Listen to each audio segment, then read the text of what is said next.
Muy buenas noches, doctoras, doctores, público muy felices de estar aquí en esa semana 3 OVE u OVA o de la Virtual Academy número 2 del año. Felices de estar contigo una vez más en ese año 4 de existencia desde el 2020 que empezamos y pues muy felices de empezar con el pie derecho, con ponentes, amigos de la casa, alguien que no nos había dado ese gran placer de poder estar con nosotros, pero ya hecho, corregido con nosotros por primera vez, una reconocidísima y conocidísima dermatóloga, dermatooncóloga y sobre todo dermatóloga funcional integrativa, como se llama, como esa nueva categoría de médicos que hacen más que la especialidad que con tanto cariño estudió en el hospital Ladislao Pascua, la doctora Patricia Carmona con nosotros aquí presente después de graduarse como derma. Recordemos que en la misma institución, y saludamos a todos los resis y las resis,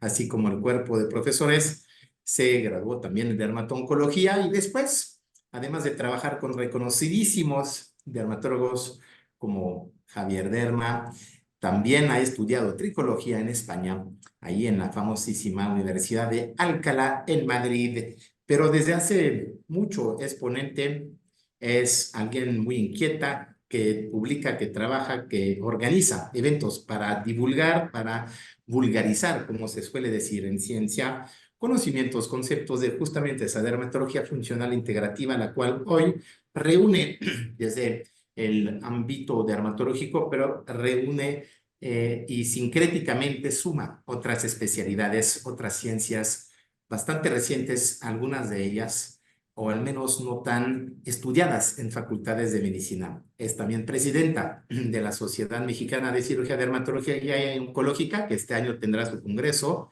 Inscríbanse, habrá muchos temas súper interesantes.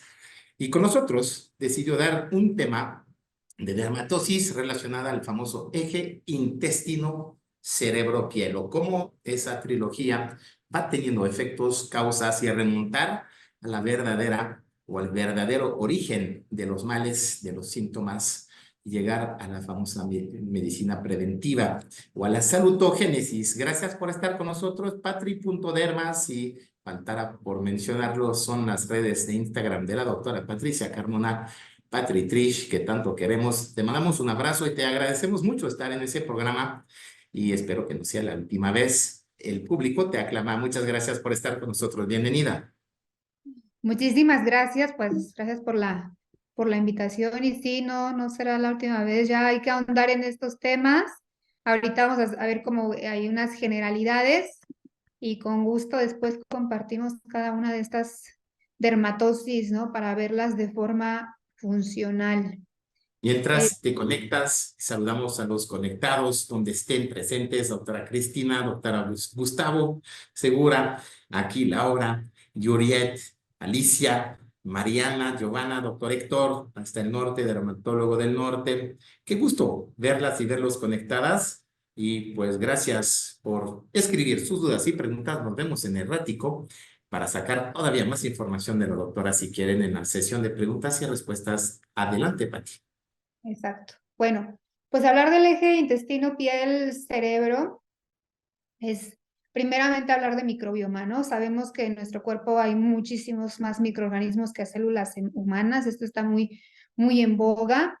Las comunidades microbianas van a variar en nuestro cuerpo debido a numerosos factores como la dieta, el estrés, incluso a qué nos dedicamos en nuestro ambiente en el que nos movemos.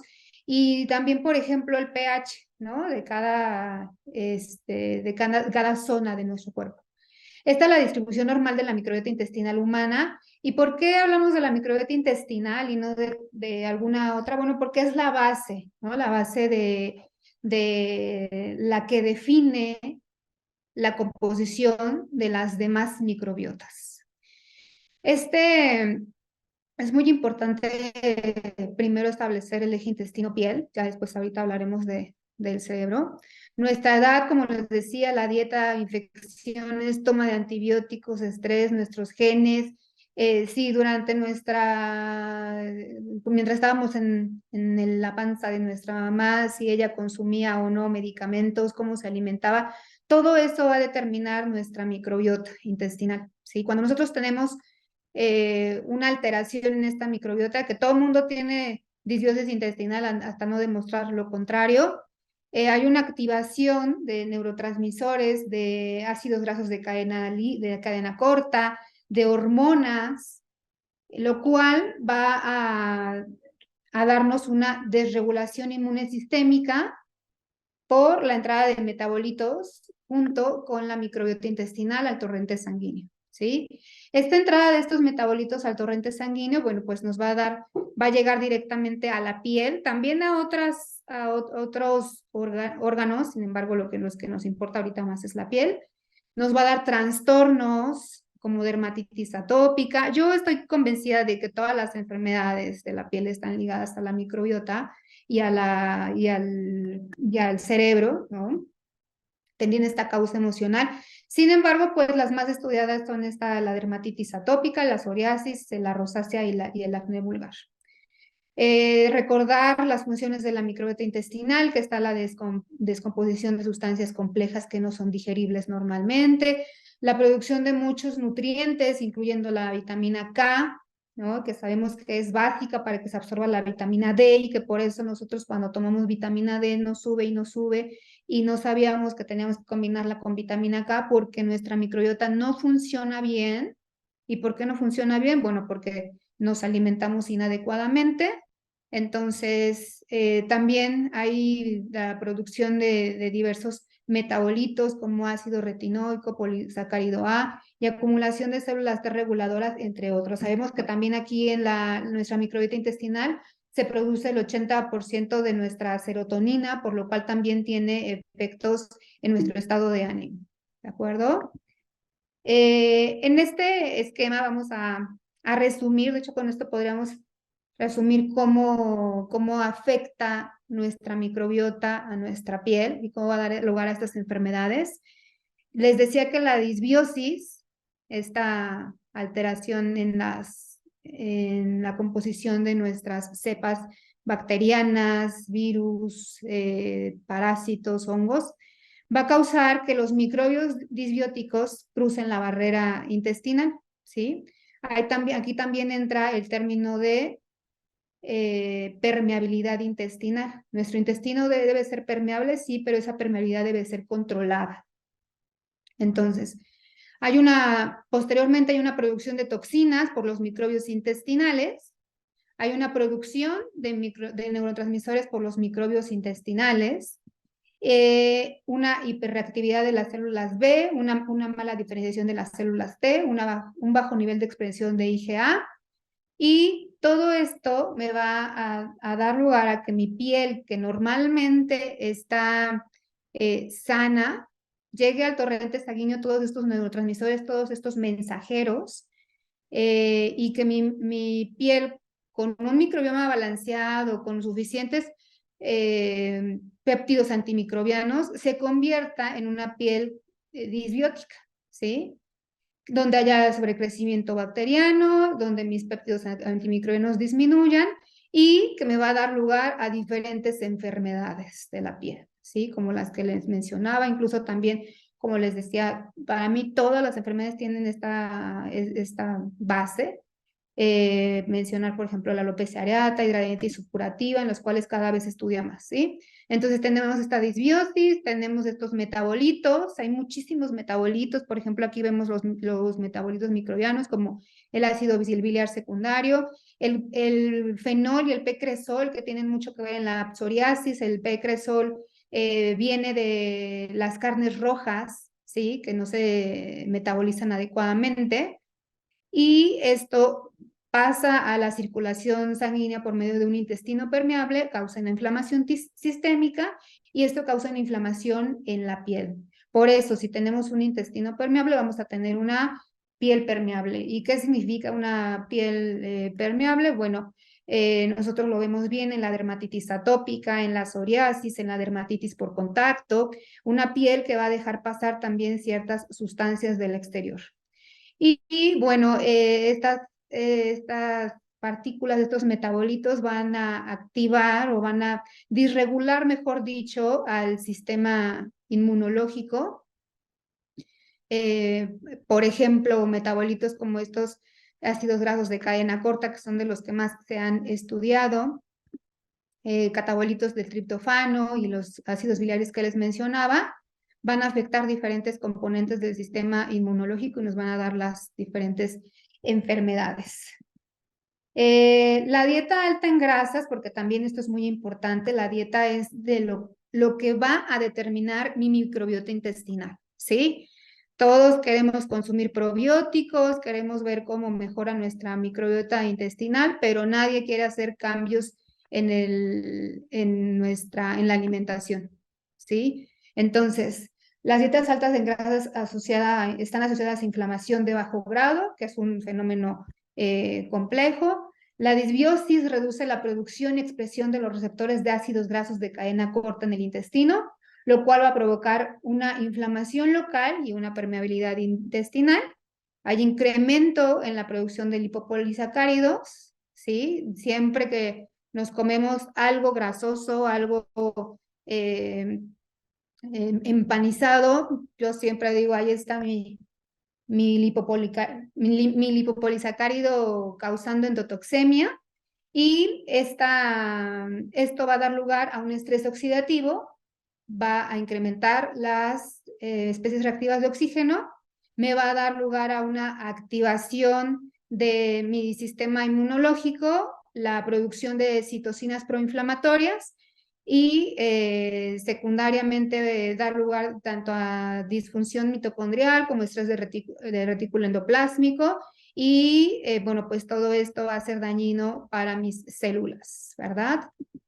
Saber que la microbiota, estas alteraciones en la disbiosis tienen relación con no solamente la piel, sino con todas las enfermedades, con todos los órganos. ¿Qué factores van a ser muy importantes para que yo tenga esta disbiosis? Bueno, una alteración en el reloj cronológico y ritmo circadiano. Si nosotros no nos dormimos temprano, si no dormimos lo suficiente, no vamos a poder dejar descansar a la microbiota y vamos a tener disbiosis, enfermedades sistémicas, la diabetes mellitus, la obesidad y la resistencia a la insulina, que tienen un gran poder sobre los microbios intestinales y que causan esta disregulación.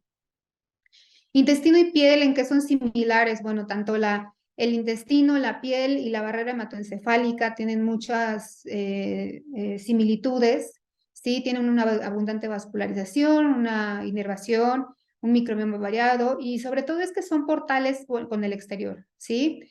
Tienen un sistema neuroendógeno e inmune complejo e integral.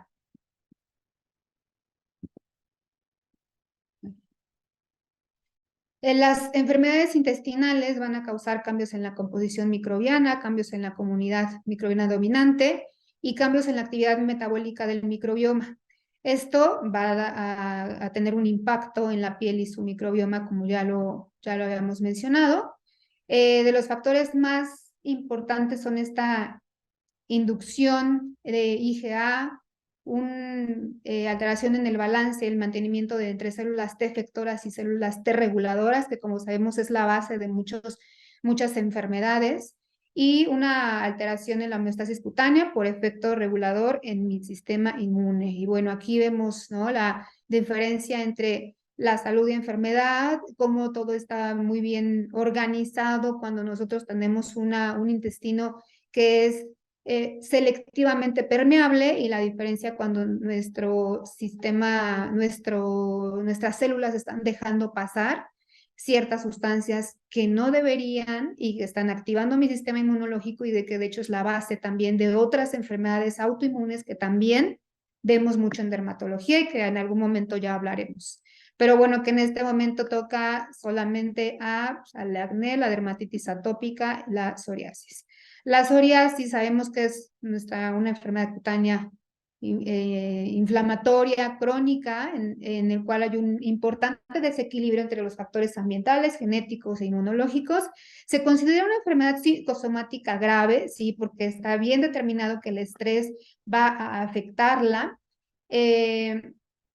Y que va a llevar una disminución en la calidad de vida, y en casos extremos, nosotros lo vemos en la consulta, es una causa de incluso depresión, y también se ha reportado suicidio, ¿no? Sabemos que hay una alteración tanto en la inmunidad adaptativa como en la inmunidad innata. Hay una activación inapropiada de vías inmunológicas, y sobre todo lo más importante es este aumento de citocinas proinflamatorias. Cuando nosotros estamos ante una psoriasis, sabemos que estamos ante una enfermedad metabólica manifestada en la piel, ¿sí? Hay un microbioma psoriásico, hay varios estudios en los cuales se ha visto que, por ejemplo, Akkermansia, esta bacteria, está disminuida de forma notable. Saber que, bueno, estos estudios son con una cantidad menor de pacientes, por lo tanto hay que estudiarlo más a fondo.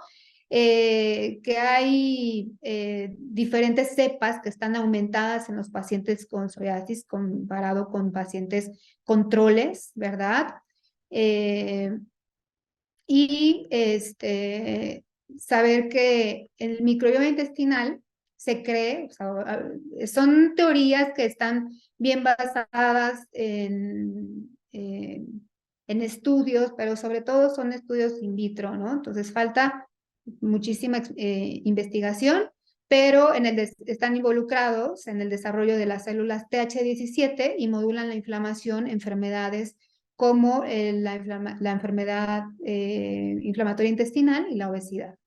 Les hablaba del fenol y el pecresol porque son característicos y se han visto como mediadores en metabolitos, mejor dicho, metabolitos que comunican y que llevan la inflamación en psoriasis. El fenol y el pecresol van a irrumpir la integridad de la barrera cutánea y la diferenciación epidérmica, van a disminuir la hidratación cutánea y la queratinización deficiente. Y están muy bien caracterizados en pacientes con psoriasis, ¿no? O más bien dicho, en estudios in vitro en cultivos de piel con psoriasis. El ácido retinoico, polisacáridos y ácidos grasos de cadena corta también. Estos metabolitos van a reclutar células T reguladoras y linfocitos para una respuesta antiinflamatoria, y van a causar apoptosis de células inmunes activadas.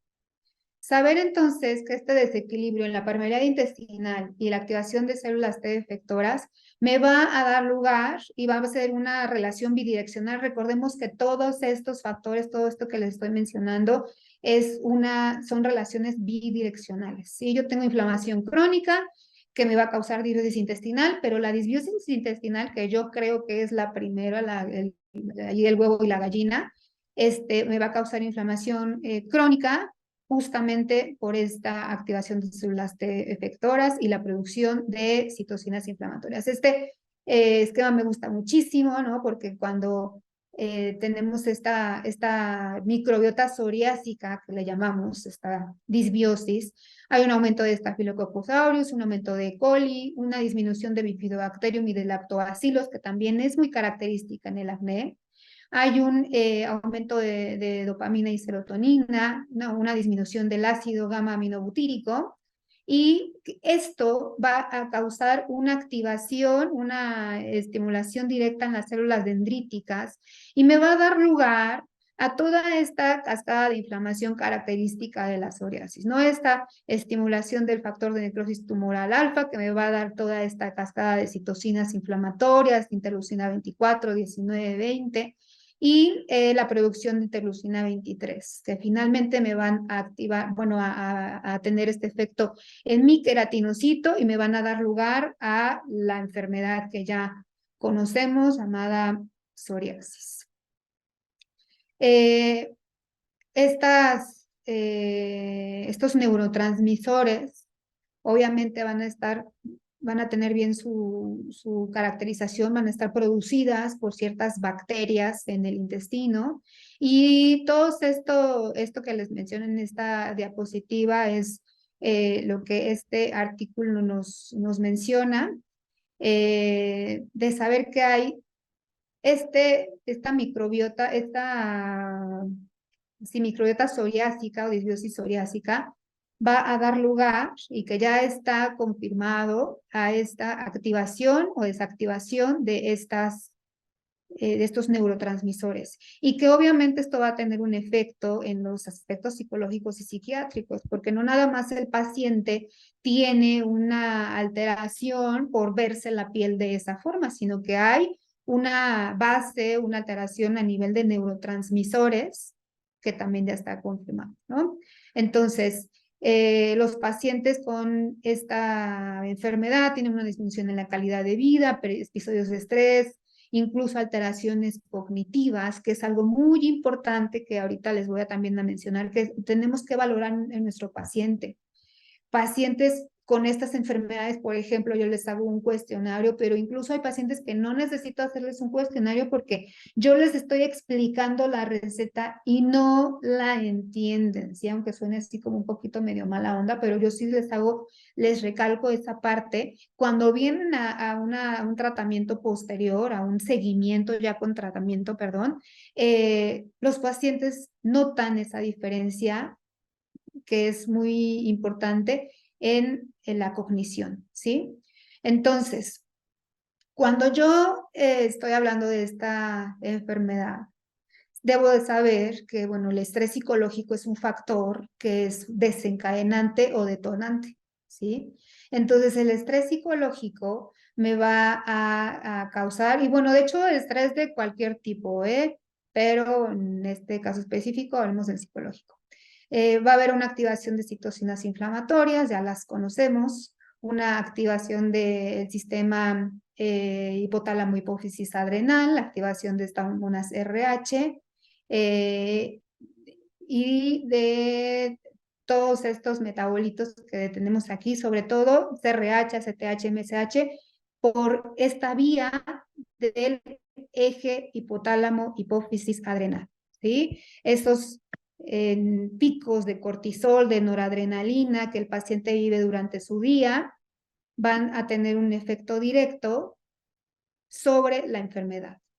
Entonces, el estrés me va a causar un aumento en la permeabilidad de esta otra barrera que es muy importante, que es la barrera hematoencefálica, aumento de la actividad simpática, hiperactivación de este eje hipotálamo hipófisis adrenal o suprarrenal, del que les mencionaba, una secreción de citocinas proinflamatorias consecuente. Todo esto me va a activar aún más mi eje hipotálamo hipófisis suprarrenal y va a haber un agravamiento de la psoriasis, ¿sí? Estas citocinas inflamatorias secretadas en pacientes con psoriasis también son secretadas en depresión, lo que sugiere una posible asociación entre ambas enfermedades. En la depresión hay una disfunción también en varios neurotransmisores. Sabemos que hay una disminución en la serotonina, norepinefrina, dopamina, perdón, GABA y glutamato.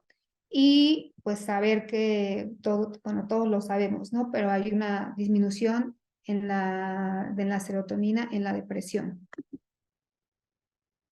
Entonces, toda esta inflamación, bueno, saber que cuando nosotros tenemos un aumento de la permeabilidad de la barrera hematoencefálica, también estos metabolitos van a ir al tejido cerebral. Entonces vamos a algo que ya se le llama cerebro permeable, ¿no? Entonces todos estos metabolitos van a actuar en zonas específicas y van a causar inflamación.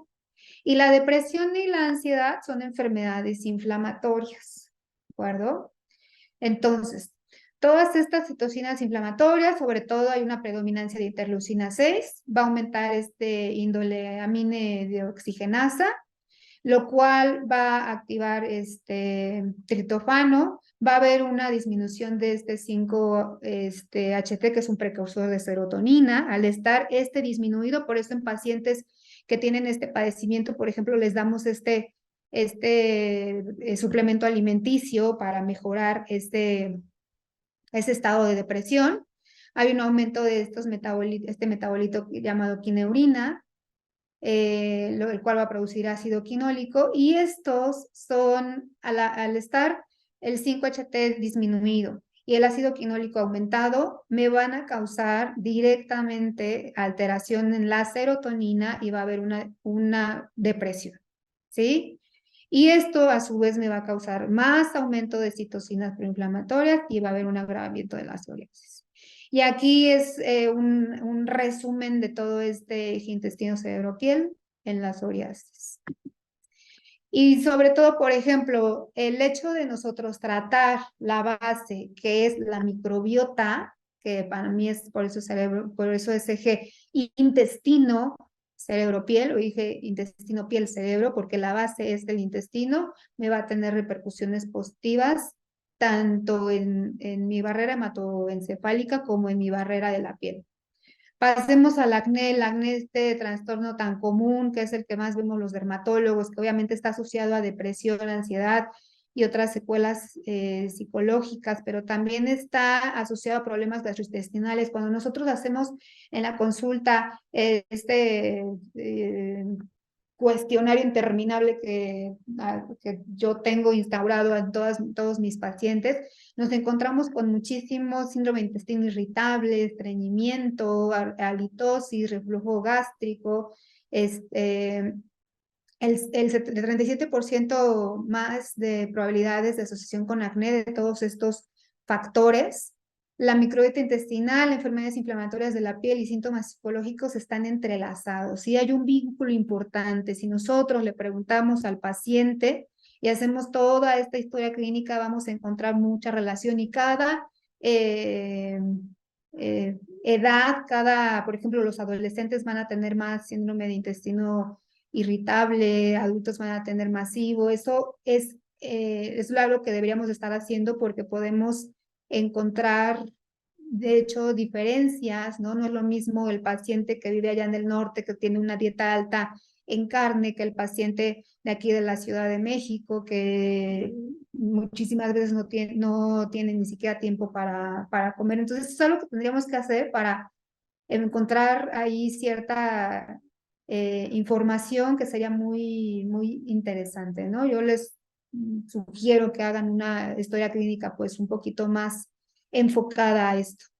Entonces, los estados emocionales pueden alterar la microbiota intestinal normal y aumentar la permeabilidad intestinal y contribuir a la inflamación sistémica. Pero también en el acné hay una disbiosis intestinal. Entonces, como les digo, todo esto es bidireccional. Obviamente, mi estado emocional va a afectar mi microbiota, pero también mi microbiota va a afectar mi estado emocional. ¿De acuerdo? Y bueno, en el acné específicamente hay una alteración, obviamente, en esta microbiota intestinal, hay una disbiosis que me va a activar mTOR, ¿sí? Mi intestino va a producir metabolitos, ahorita vamos a ver cuáles, los cuales van a activar esta vía mTOR, que sabemos que es una vía básica en la fisiopatología del acné. Y estos metabolitos van a regular la proliferación celular y el metabolismo de los lípidos y otras funciones mediadas por la vía mTOR.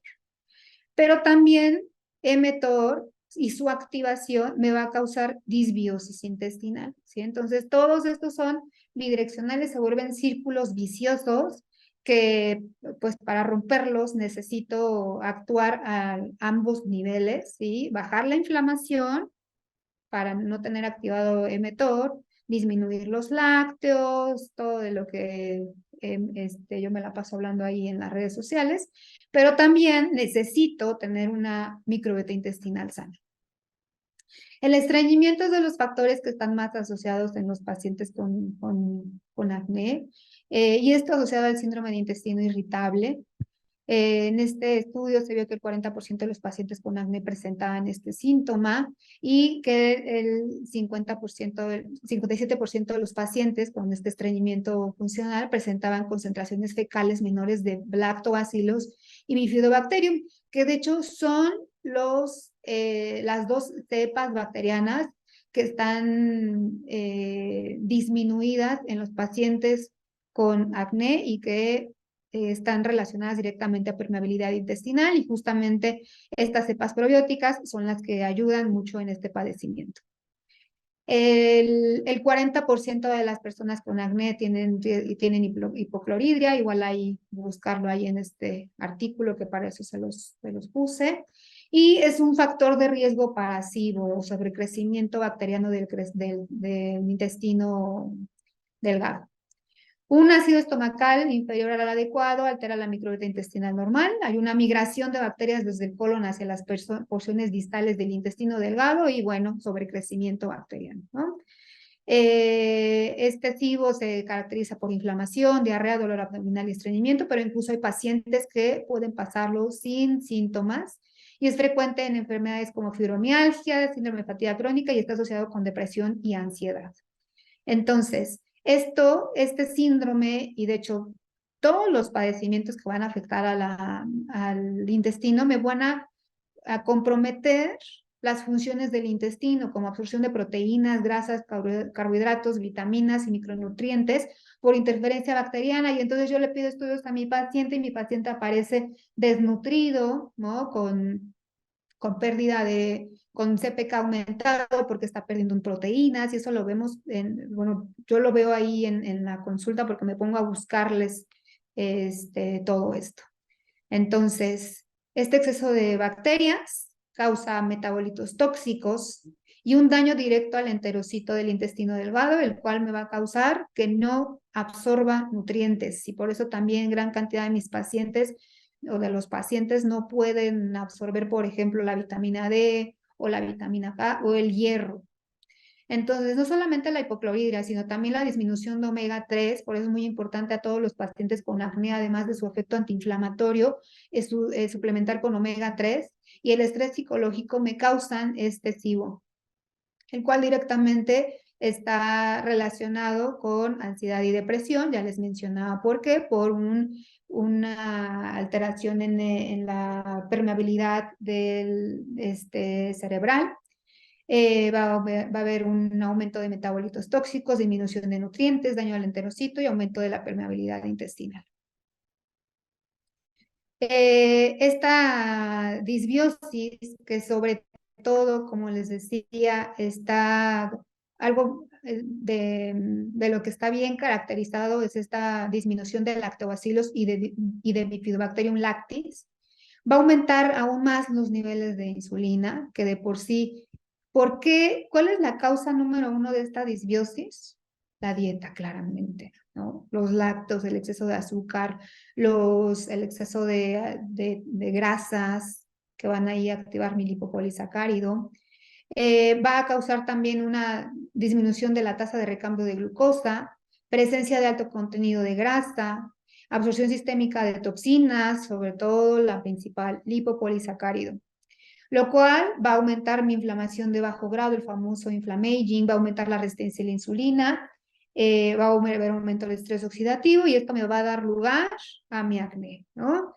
Obviamente también es una de las causas, sin embargo, ahí también está el hiperandrogenismo, ¿verdad?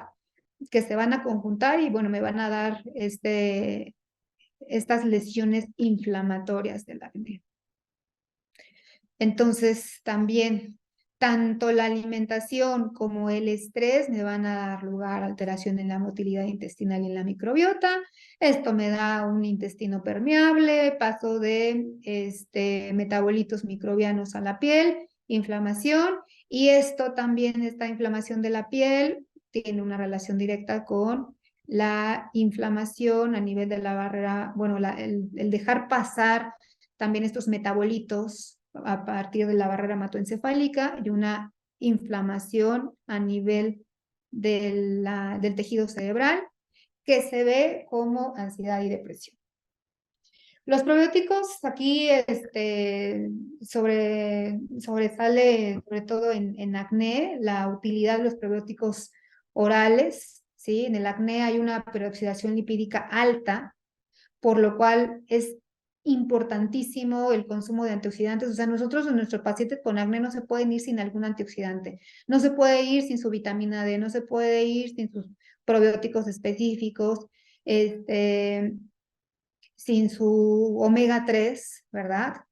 Y la capacidad de probióticos orales para limitar el estrés oxidativo sistémico también es una vía terapéutica importante, porque aparte de eso, esa función de disminuir el estrés oxidativo tienen los probióticos, ¿sí? Los probióticos orales también regulan la liberación de citocinas proinflamatorias dentro de la piel, como la interleucina 1, y bueno, en condiciones experimentales ha tenido beneficios. Sin embargo, si ustedes lo utilizan en su consulta, muchas veces los pacientes vienen de primera vez, no se han hecho estudios, y lo primero que les dejamos es solamente vitamina D, omega 3 y probióticos, obviamente, y la dieta, y vemos una mejoría más del 50%, incluso sin dejar todavía isotretinoína en estos pacientes. Entonces, saber que los probióticos reducen marcadores sistémicos en el acné. También, bueno, ya hay aplicación de ciertas bacterias. En el acné hay una alteración ahí entre la cantidad de Epidermidis y Cutinobacterium magnes. Entonces, el aplicar directamente ciertas cepas también me va a ayudar a mejorar esta disbiosis, ¿sí? Y bueno, acá les dejo este estudio que nos valora, ¿no? El valor de nos mencionan el valor de los probióticos tópicos en el acné, incluido el Bifidobacterium longum, los lactobacillus paracasei, que la vía por la cual actúan es la disminución de la sustancia P. Otro metabolito muy importante en la inflamación. Esta disminución de la sustancia P, sabemos que la sustancia P tiene de hecho un receptor ahí en la glándula sebácea directamente. Si nosotros lo activamos por medio de vías como el estrés, vamos a tener un aumento en el volumen, en el tamaño de la glándula sebácea. Entonces, al disminuir esta sustancia P, va a haber una disminución de esta producción de sebo, y también la sustancia P se ha asociado al disminuirla en el tejido cerebral, hay una disminución en la ansiedad, depresión y agresividad. Entonces, estos probióticos, lo bueno de la terapia con probióticos es que no solamente van a actuar a nivel intestinal, sino que tienen obviamente una repercusión a nivel de la piel y a nivel del tejido cerebral. En cuanto a la dieta y calidad de vida en el acné, bueno, pues esto algo que ya sabemos, ¿no? O sea, ya sabemos que obviamente los alimentos con alto índice glicémico, el consumo de lácteos y de trigo, el trigo contiene gluten, que es inflamatorio, va a causar una alteración directa, una inflamación directa en mi enterocito, ¿sí?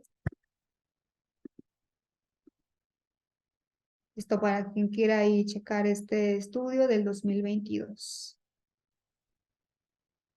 La dieta, el acné ya sabemos que está asociado con mayor consumo de alimentos con alto índice glicémico, fritos, ricos en calorías y baja cantidad de nutrientes.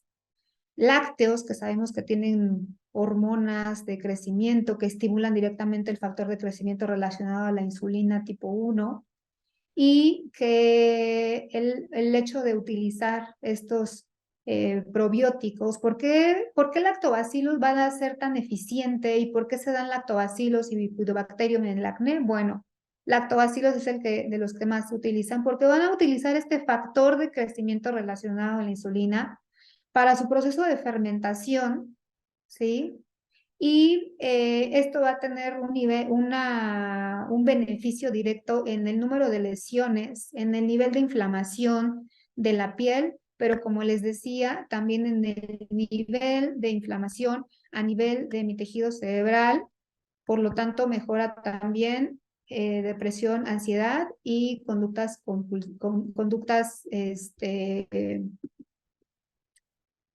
de ira, ¿sí? Rosácea.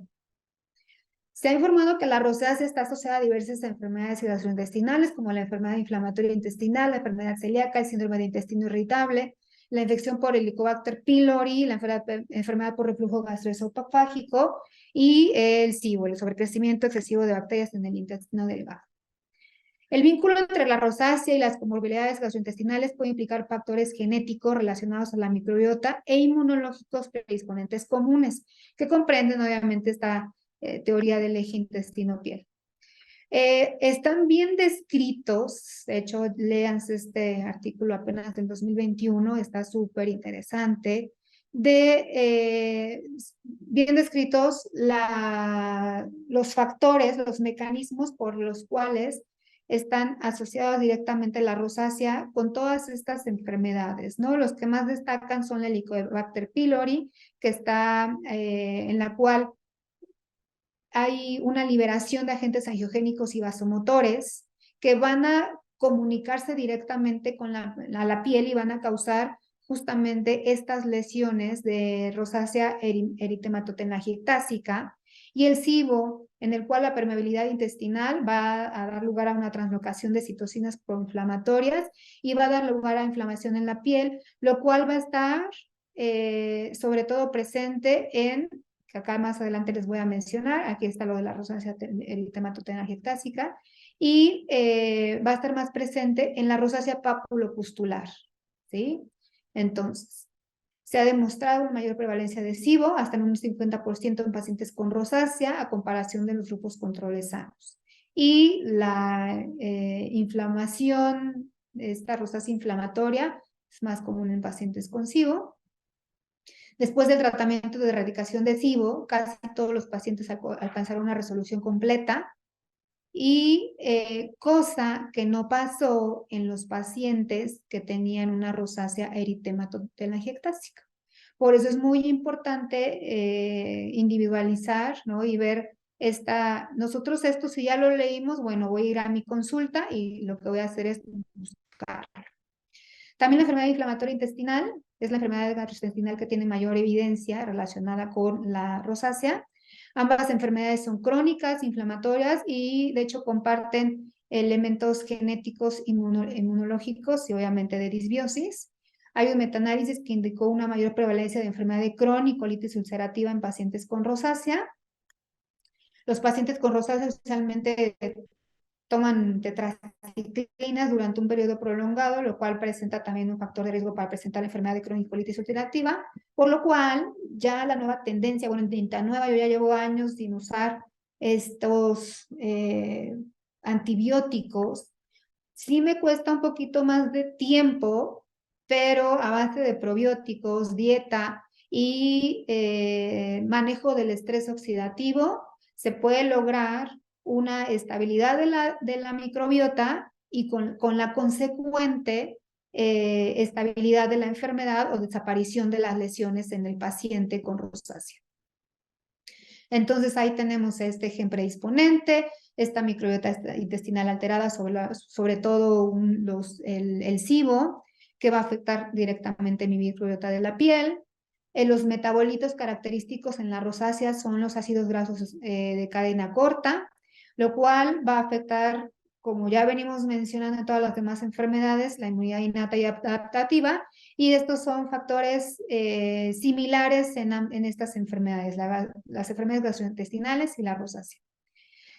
Saber que, por ejemplo, los ácidos grasos de cadena corta, como el propionato, acetato y butirato, que son resultado de la fermentación de la fibra dietética, van a tener un beneficio muy importante en estos pacientes con rosácea, ¿no? El hecho de nosotros consumir este butirato, de hecho hay suplementos alimenticios que lo contienen, va a ser benéfico. La famosa mantequilla ghee, que no sé si la conozcan, que contiene butirato, va a tener un efecto benéfico en estas enfermedades. Estos ácidos grasos de cadena corta inhiben la proliferación, migración y adhesión de las células inflamatorias, por lo cual disminuyen esta inflamación por medio de disminución de las citocinas proinflamatorias. Inhiben la histona desacetilasa e inactivan las células de señalización del factor nuclear, kappa beta, y por lo tanto regulan la activación y la apoptosis de las células inmunes y disminuyen la respuesta inmune en esta enfermedad. Por lo tanto, estos ácidos grasos tienen un papel muy importante en la estabilidad de esta enfermedad. Esto es lo que les mencionaba hace rato, también saber que el estrés tiene un factor muy importante en esta relación del cerebro con el intestino y la piel. Sobre todo, lo más importante es la activación del eje hipotálamo-hipófisis adrenal. Y miren lo que les mencionaba, no solamente hay alteración en estos estados de depresión y ansiedad, sino también cognitivos, ¿sí? Memoria y procesos de aprendizaje, ¿sí? El paciente que no se acuerda, agarra el celular y no se acuerda que por qué lo agarraba, que a qué vine, qué me estaba diciendo, doctora, que está hablando y se le va la onda, que habla más lento. Esto traten también de verlo en sus pacientes y ahí está la alteración en este eje cerebro-piel, ¿sí? Llegan los pacientes con este eritema en la cara, esta inflamación, y yo ya sé que hay inflamación a nivel tanto intestinal como inflamación a nivel de tejido cerebral, ¿no? Les digo, tú tienes ansiedad, o sea, bueno, todos los pacientes que llegan a nuestra consulta creo que tienen ansiedad, pero el manejo de ese factor emocional es muy importante porque de verdad háganlo en su consulta, los pacientes mejoran en todos los aspectos cuando nosotros les tratamos el intestino. Bueno, ya por último, la dermatitis atópica. Sabemos que hay múltiples factores que contribuyen al desarrollo de esta enfermedad. Sobre todo, resaltar aquí alteraciones en la microbiota y factores emocionales, porque es el tema de factores estresantes o emocionales. El microbioma tiene un rol muy importante en la patogénesis. Hay una disminución en la diversidad de la microbiota intestinal. Los niveles de Bifidobacterium tienen una relación inversa con la severidad de la dermatitis atópica. Hay mayor colonización por Enterobacteriaceae, por Clostridia y Staphylococcus.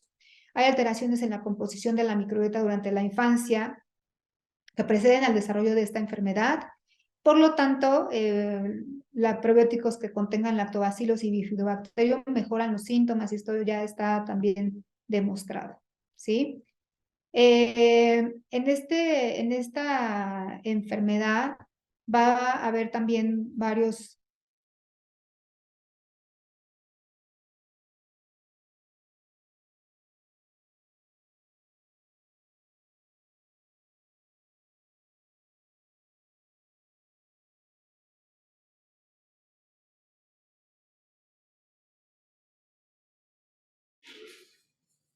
La doctora creo que tuvo un momento de desconexión, enseguida está con nosotros.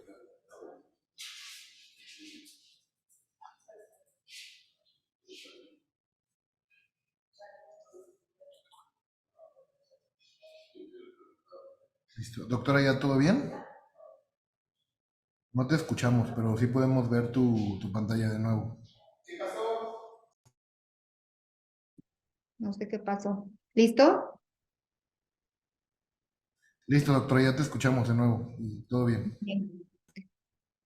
Eh, Otros metabolitos bien caracterizados como el ácido quinurénico que disminuye cuando nosotros tenemos este prurito, el ácido oleico, van a estar directamente relacionados también con mi función cerebral, estrés, ansiedad y la ingesta dietética que va a determinar la función, mi microbiota intestinal, ¿sí? Ahorita vamos a hablar directamente de ellos. Entonces, eh, todos estos, todas estas bacterias que sabemos que en la dermatitis atópica hay un aumento de Staph aureus, van a producir estos metabolitos. Aquí va a haber una interleucina muy importante que es la interleucina 31, que es una interleucina que va nociceptora, va a activar mis fibras C y va a causar directamente esta sensación de prurito, ¿sí? Entonces, en la microbiota intestinal y dermatitis atópica, los pacientes tienen una composición en la microbiota diferente. Así como hay una disbiosis psoriática, también hay una disbiosis de atopia, ¿sí? Entonces, va a haber una disminución en la variedad de cepas. Las bacterias productoras de butirato en el intestino delgado regulan la proliferación y activación de las células T reguladoras y disminuyen la permeabilidad de la barrera epitelial intestinal. Esto me va a causar inflamación de órganos no entéricos, incluida la piel, por un paso de estos metabolitos a la sangre. Hay una mayor abundancia de Clostridium difficile, de E. coli, de S. aureus y una menor proporción, perdón, de Bifidobacterium y Bacteroidetes y bacteroides. También aquí es la misma fisiopatología, hay un aumento de la permeabilidad intestinal. Aquí es directamente lo que les decía, intestino permeable, piel permeable, ¿sí? La dieta occidental está también totalmente relacionada con esta disbiosis intestinal y desarrollo de la dermatitis atópica, ¿sí? Hay una falta de estos ácidos grasos de cadena corta antiinflamatorios en la dieta. Esto altera genes de los microbios gastrointestinales, aumenta la respuesta inflamatoria y todo esto está profundamente entrelazado con vías complejas inmunológicas, neuroendocrinas, metabólicas e incluso psicológicas. Entonces, la interleucina 3 y la 4 van a tener un papel muy importante en esta fisiopatología de la dermatitis atópica. Lo más importante que les mencionaba es esta inducción de la interleucina 31, la cual es una citocina prurítica que va a activar directamente a las fibras D. Hay una señalización de las quimiosinas y de citocinas proinflamatorias, hay reclutamiento de células proinflamatorias, sensibilidad a antígenos, cambio de isotipo de las células B a IgE, alteración de la barrera epidérmica, producción de proteínas antimicrobianas, diferenciación de queratinocitos y de lípidos epidérmicos. Entonces, estas interleucinas van a ser las más importantes en la patogénesis de la dermatitis atópica. Entonces, sabemos que en la dermatitis atópica hay un desequilibrio de TH1 y TH2. Esto va a inducir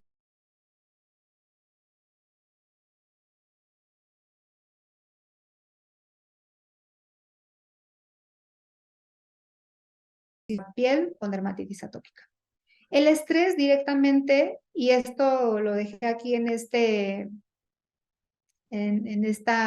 padecimiento, pero es en general en todas las enfermedades en las cuales el estrés es un factor muy importante, que ya mencionábamos. Aumenta la producción de CRH a través del eje hipotálamo hipófisis adrenal, con efectos en múltiples vías de señalización intracelulares proinflamatorios. Los péptidos gastrointestinales relacionados con el gen de la calcitonina y el péptido intestinal vasoactivo se han asociado directamente a la severidad de la dermatitis atópica. La microbiota intestinal va a producir sustancias como el triptofano, que van a contribuir al prurito, y GABA, que inhibe la sensación de comezón en la piel, ¿sí? Entonces, saber que también el estrés, bueno, es algo que ya sabemos, ¿no? Pero una vía directa por la cual el estrés afecta directamente esta enfermedad.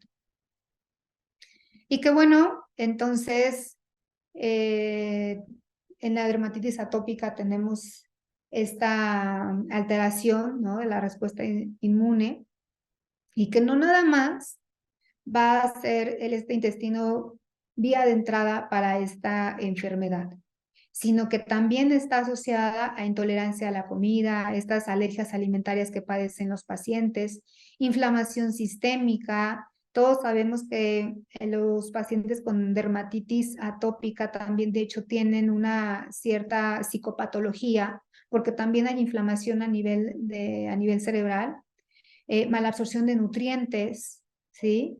Y aquí también algo muy importante que ya mencionábamos es predisposición para autoinmunidad, ¿sí? Yo quiero que a los pacientes con dermatitis atópica, sobre todo adolescentes o adultos, les pidan anticuerpos antitiroideos porque son de los primeros en alterarse. Entonces, interacciones entre el huésped y el microbioma pueden determinar el estado de salud y la dermatitis atópica. No están claros si los cambios en el microbioma en un sitio de órgano afectan a los órganos distales o a diferentes sitios de órganos y si estos efectos sistémicos podrían ser específicos de ciertos tejidos u órganos y los mecanismos involucrados. Pero yo creo que en la consulta nosotros lo vemos. Nosotros le damos al paciente dentro del tratamiento de la dermatitis atópica probióticos y los pacientes mejoran. El microbioma intestinal puede contribuir al desarrollo, la persistencia y la gravedad de la dermatitis atópica y la identificación de nuevos genes microbianos y vías moleculares capaces de modular las respuestas TH de la mucosa también puede ser de gran ayuda para lograr una comprensión más profunda de esta enfermedad. En cuanto a los probióticos, nada más rápidamente, en especial lactobacilos, porque son de los que más ayudan en piel, van a tener un efecto tanto en la cicatrización de heridas, disminución de la inflamación de la piel, disminución de la hipersensibilidad y una recuperación cutánea luego de exposición a radiación ultravioleta. Ayudan al mantenimiento de la tolerancia inmune periférica, tienen un equilibrio proporcional de células efectoras, logran, mejor dicho, un equilibrio proporcional de células efectoras y T reguladoras. Ejemplo, el lactobacilo casei, o para casei también, inhibe diferenciación de células TSD8 a células efectoras, disminuye el reclutamiento de células CD8 en la piel, aumenta el reclutamiento de células T reguladoras en la piel y disminuye la apoptosis mediada por inflamación.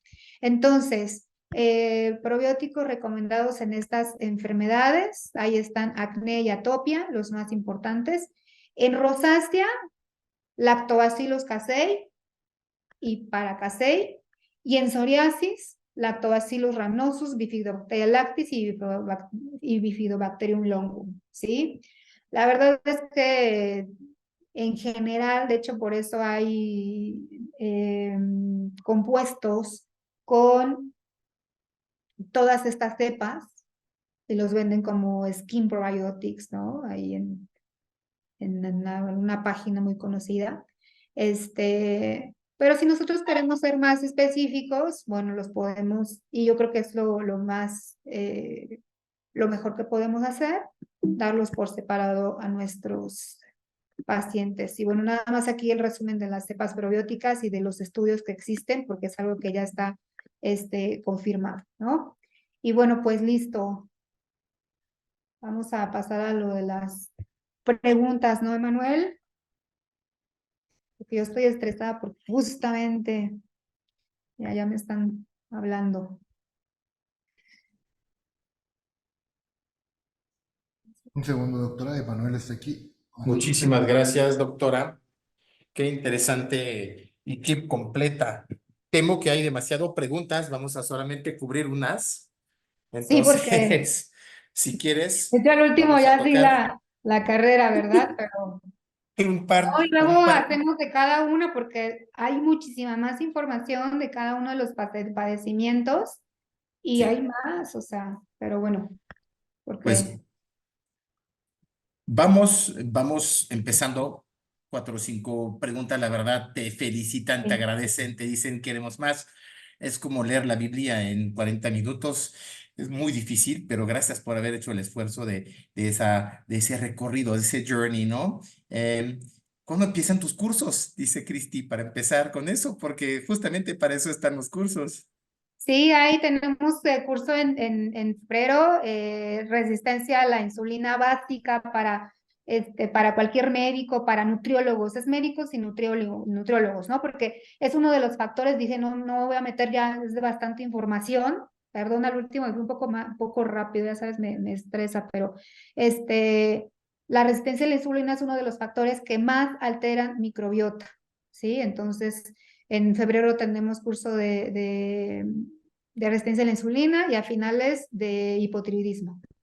Súper a través de nosotros, si gustas, además de tus redes, mandanos la información y la Claro, difundimos muchas con mucho gracias. gusto a todos. En pacientes pediátricos pide una dermatopediatra. ¿Qué estudios pedir cuando son lactantes y o menores de edad?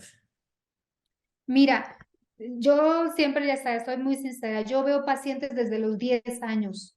Antes no veo. ¿Valdría la pena hacer una revisión, no hay en pacientes pediátricos? Yo lo que les digo a los pacientes, a las mamás, porque se me hace como muy invasivo, digo, ustedes estarán acostumbrados, tal vez, pero yo le pediría OMAIR, o sea, a nivel de glucosa, insulina, niveles de vitamina D, ¿sí?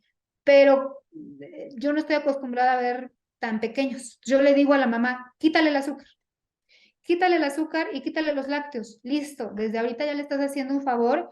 Hay probióticos en gotas, hay vitamina D en gotas, y con quitarles el azúcar, listo, les mejoras bastante la microbiota. Y tratamiento del factor emocional, ¿sí? De la mamá. Algo muy interesante. Yo esto de la biodescodificación lo hace la mamá, instaurar una mejor relación con el bebé con dermatitis atópica, por ejemplo, las lesiones disminuyen muchísimo. Ya luego hablamos de eso que yo sé que aquí entre médicos me han de pensar que soy un hippie charlatana, no sé, pero son cosas que veo en mi consulta. Y cuando cualquiera de ustedes quiera ir a rotar a verlo en vivo, bienvenidos. Muchísimas gracias. Un par de preguntas más en relación. Hay cosas que a todos les puedo recomendar, lo acabas de decir, ¿no? Lácteos, azúcar, costumbres de ciclo vigilio, sueño, vigilia. Pues yo creo que esos son tips para todos. Nos preguntan si hay un suplemento o un probiótico que podemos mandar de cajón a todos, o realmente es el nivel de medicina personalizada que prevalece en la funcional, o hay de cajón así cosas que puedes mandar de forma indiscriminada a todos. Pues a mí tú sabes, los que ustedes tienen me gustan mucho porque van enfocados, ¿no? Para el padecimiento. O sea, uno que le mande a todo mundo no me encanta, no me gusta, pero sí lo podemos separar por enfermedad, ¿no? Ustedes tienen el acné, atopia y piel sensible, ¿no? Que justamente queda con estas cepas, con lo que les acabo de mencionar, significa que hicieron ahí su investigación previa, obviamente. Entonces, yo dejaría por padecimientos, prefiero. Muy bien. Pues muchos quieren verte el 9 aquí, antes de entrar a la red, y dice Nayeli, te felicitan, dice Cristi. Dos preguntitas muy puntuales. ¿Recomiendas la suplementación con espermidina? La espermidina es un suplemento alimenticio antiedad, ¿no? Que de hecho mejora la fertilidad en los pacientes. Siempre individualizar, ¿no? No puedes decir espermidina para todos, ¿no? Pero sí la uso. Ujú. Sobre todo para mí. Súper, una pregunta un poquito larga, pero te va a gustar. En caso de disbiosis, para que las cepas estén aumentadas, primeramente das antibióticos y luego probióticos específicos. ¿Eso es el protocolo? Mira, ya rarísimo, solamente en rosáceas que no respondan, pacientes, por ejemplo, tengo una paciente con lupus que no responde porque está tomando prednisona y hidroxicloroquina, ahí sí me valgo de algo de antibióticos, dosis bajas, ¿no? Cuando las pacientes tienen sobrecrecimiento de cándida, sí, una dosis ahí de fluconazol y dosis única, y ya después al mismo tiempo, de hecho, puedo usar los probióticos. Pero la mayoría de las veces, o sea, el 99.9% de las veces es de entrada probióticos, ¿sí? Por ejemplo, en la rosácea, prefiero usar isotretinoína, ¿sí? Que dejarles antibiótico, porque ya se ha visto justo como les mencionaba que sí, las tetraciclinas muy bonito y todo, pero también causan alteración, se llevan bacterias buenas y causan inflamación a otro nivel, ¿sí? Entonces, no, yo me voy con puros probióticos, la isotretinoína, el factor emocional que es muy, muy importante, la disminución de la percepción del estrés con ciertos suplementos como la ashwagandha, como el eleutero, como el Tulsi, para bajarle ese eje hipotálamo hipófisis, esa activación del eje hipotálamo hipófisis adrenal a los pacientes y suplementación con antioxidantes, vitamina D, los nutrientes que le hagan falta al paciente, que sobre todo son vitamina D y hierro. Ujú. Muy bien, te agradecemos la doctora Alejandra, la doctora Heidi, todos y todos están agradeciendo desde Venezuela, la doctora Corona conectada, te felicita y agradece. Qué bueno que, pues como lo hemos pretendido desde el primer programa en 2020, estamos dando de forma sin lucro temas, relaciones y obviamente elocuentemente informaciones útiles, no solamente para los pacientes de ustedes, pero primero, como dice el doctor Gabriel, el primer paciente eres tú. Entonces, Sí, para que los tips apliquen a una o a uno mismo, te agradecemos mucho. Podremos seguir horas. Tienes un compromiso y queremos ser muy puntuales. Ya nos pasemos muy tanto. importante para Te mi agradecemos inflamación cerebral, a ti. Quédate porque un sí minuto somos los más primeros pacientes. para semana que entra para que des una frase de conclusión. Solamente mostramos que sí habrá repetición de ese tema, obviamente, porque muchos nos dicen, pasa las últimas 3 láminas, no tuve tiempo de Ya apuntar. sé. Sí, Vamos. vamos a hacerlo de cada uno, ¿por qué no? Porque hay mucho, mucho de qué hablar de cada uno de ellos. De hecho, de toda de la enfermedad que me pidas, Manuel, damos todo este manejo funcional, que eso sería muy interesante. No solamente el eje intestino, piel, cerebro, sino tú me dices, a ver, manejo funcional de atopia y te doy todo, Una todo vertical. atacado, ¿vale? Súper. Y de Hagámoslo lo así. de rotación, búsquenme en el Instagram, ¿vale? Patri.derma, si no lo recordaran. Y gracias, Pati, no te nos vayas un segundo más. Semana que entra serán ginecólogas, colegas tuyas y amigas para ver el tema de despigmentación de zona íntima. Cada semana tiene su tema, sus relevancias y es uno de los temas, la ginecoestética. Tendremos con nosotros 2 gines conectadas para hablar justamente de esa zona y de cómo abordan las ginecólogas la despigmentación en esa piel muy específica y en esa zona íntima, tanto mujer como hombres. Entonces, muchísimas gracias a ti. Estamos aquí muy felices de cerrar eso contigo. Una frase de conclusión antes de despedirnos. Somos lo que comemos. Así. Vas a ser Ya, feliz. El doctor allá ustedes Jaramillo. quieren ser pizza y galletitas. Yo quiero ser pechuga de pollo y verduras. Un saludo al doctor Gaviria y al doctor Jaramillo que sabían de tu webinar. Espero que lo vieron o si no lo verán sin duda. Nos vemos semana que entra. Vean la repetición de la doctora Patricia Carmona y de todos sus colegas para ustedes sin lucro compartir para pues beneficiarnos mutuamente de una salutogénesis, una mejoría de la salud en Latinoamérica que tanto sabemos somos benditos y malditos porque nuestra genética, nuestros hábitos a veces nos castigan. Ay, Además sí. vitamina D que tenemos cada pueblo, cada tierra tiene sus castigos. Nosotros hay sol, pero hay demasiado azúcar. Hay países sin sol que controlan muy bien su azúcar. Siempre el pasto es más verde con el otro.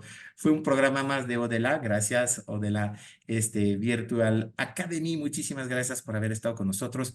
Buen compromiso. Buenas noches, mi Pati. Nos vemos muy pronto. Saludos a todas y a todos. Gracias en los controles técnicos, a Carlos, a todo el equipo que hace eso posible en el grupo Odela, pero sobre todo a ustedes, doctoras y doctores, que tan fieles y numerosos, casi 200 el día de hoy, en vivo un jueves de enero. Not bad. Thank you very much. Que tengas una super noche. Bye bye, que Bye. descansen.